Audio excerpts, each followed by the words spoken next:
ano niyan, pag manipis na yung balat, malapit maluto yun. Nasa balat. Ang oras niya basta mga 15 minutes yun. Tay, ano po ba pangalan nyo?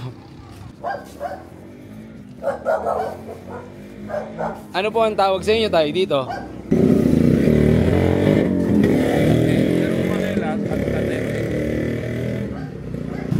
Kasi isinalang mo siya mga 15 minutes luto na yun. Minsan hindi aabot. Kasi meron kasing manipis ang balat na mais. Hindi pare-parehas eh. Rogelio.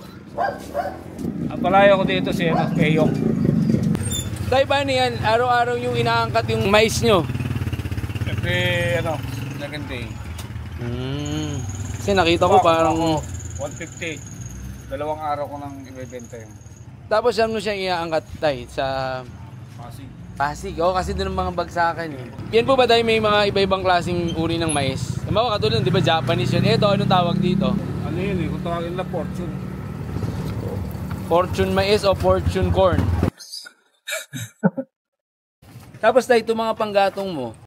Sa palengke ng gagawin, sa kayuran ng nyog.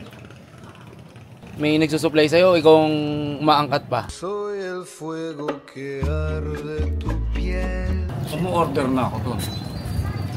I-deliver nila? Hindi, ako pa rin yung pipick up.